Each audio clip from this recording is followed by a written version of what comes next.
donate your materials to the center, provided that students be allowed to handle the negatives and to be able to use them in their work? Well, under proper supervision, obviously you have to be sure that they're handling them safely, because you can damage a negative. But I assume that any student that's reached that graduate level, or, well trained, will be very careful. And I was stimulated to that thought by what I know of work of some great photographers. It's just locked up in a trunk, negative by XX, but nobody uses them. They're just dead weight. Mm-hmm. And being trained as a musician, I played the music of the ancients and the moderns, but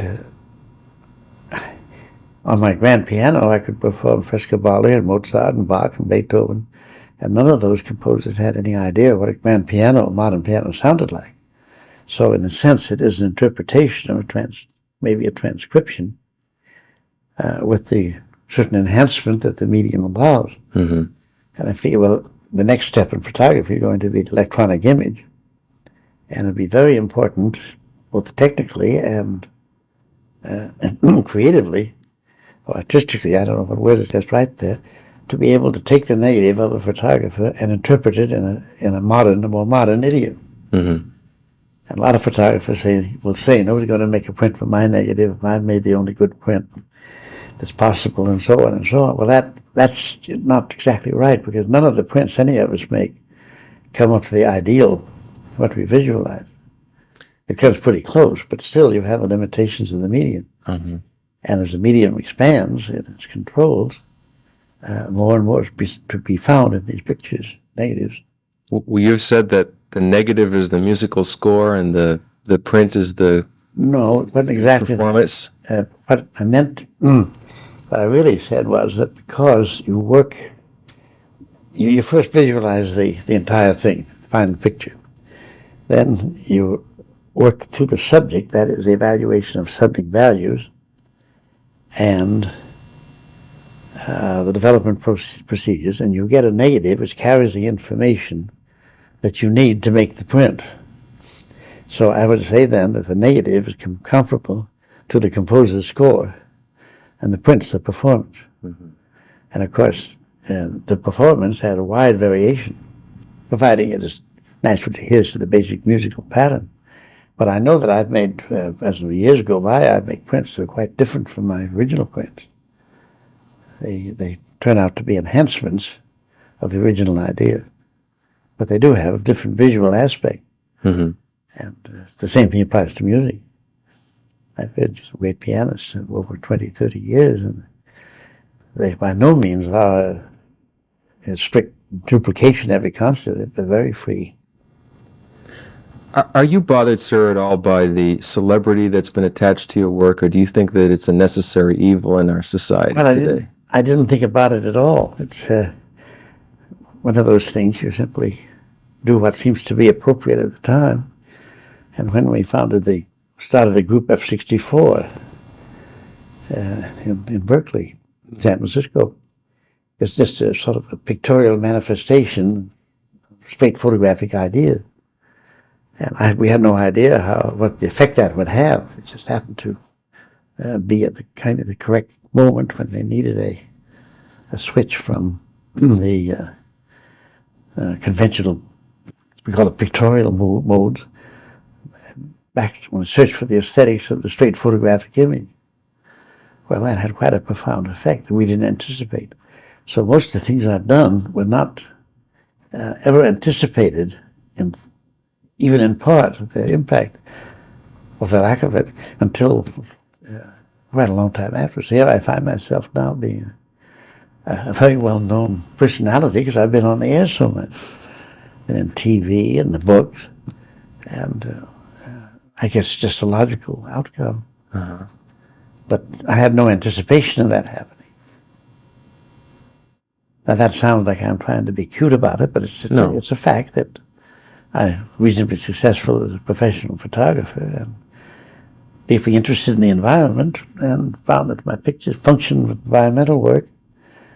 And well, before you know it, I just get well known, and there I am. So The idea of the center is especially attractive because it's satisfying to me, because the idea of any professional passing on his profession is very important. And the scientists and the musicians and the architects and the medical profession and the artists of any kind, they are interested in education and in the furtherance of the medium. Mm-hmm. So I've always been interested in teaching and in just people being more aware of the potentials of photography. What are you searching for when you take your camera into the field? Well, that's a question which comes up very often. It's very hard to describe. I think I can quote a statement in paraphrase form, because Alfred Stieglitz made this statement to me many, many years ago and many times since, and always with a slight variation of words, so it is a little paraphrase, but it's just extremely important. It's about 1910, 15, as he describes it, photographers having a hard time being recognized as an art, especially the artist. If it was a mechanical thing, you could not express the human soul, and that's that. So Stieglitz believed otherwise.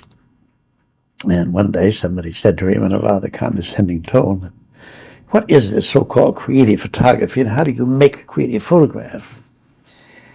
And Stieglitz said, "Well, I'm a photographer, and I'm interested in making photographs.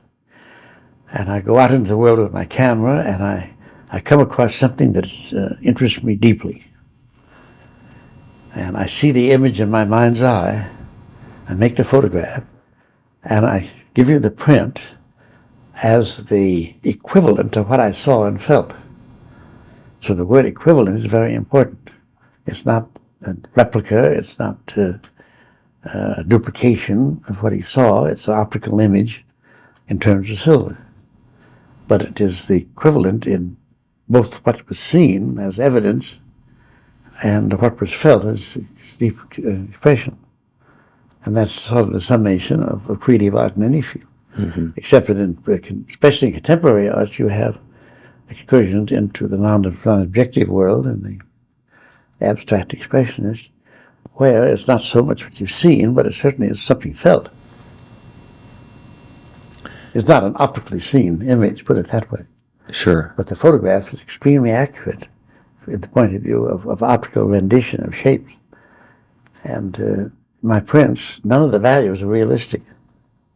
They're all departures from reality. Sure. When you say realistic, it would mean you had a range of values out there and you try to get that range in the print, which had nothing to do at all with the expressive reactions you had. No, I think you explained that you have to focus on an aspect of a landscape, or what the eye can take in and what the camera can take in are two different worlds. Yeah, you have to see as a camera. You have to train yourself. It takes a lot of practice to see as a camera sees. There's a certain amount of luck involved too in capturing the values of There's luck, fortune, good fortune of circumstance, put it that way, that you come upon a scene where the aspects of the scene are favorable. In 15 minutes, that view out the window would change. And if you wait around desperately for something to happen, as Everett Weston said, you may be losing something more important over there. So I like to keep moving and allow the found object to appear. Uh-huh. And there it is, and you suddenly recognize, you see it as a picture, you visualize it, and sometimes you can't realize or visualize your first excitement. Sometimes you give up on it. You say, well, I think better luck next time. But there's an awful lot of practice that can be done. We call it dry shooting, where you're always looking for shape relationships. Space, you project a certain format, say a square or rectangle, and you begin to see the coffee cup and the glass and the note paper. You begin to relate those in related shapes, energy lines, how they're going to appear as formal statement.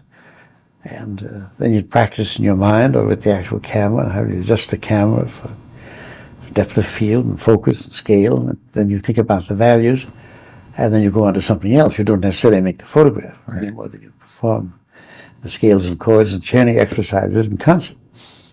But if you don't do that, and you don't get the facility, then any emotional feeling you have, intuitive feeling, is very hard to control, to express. Do you feel that in the field of popular photography today that there's too much emphasis on the technological gadgetry and not enough on just the pure art of picture taking? There's too much emphasis on gadgetry and not enough on technique. The amateur camera today, of course, is it's extremely interesting electronic gadget. And it's whatever you point the camera at, the chances are 99% you'll get some image. And no matter how careless you are, you will get something. And of course, that has nothing to do with creative expression. Mm-hmm. On the other hand, the camera today, in the hands of millions of people, provides a visual diary.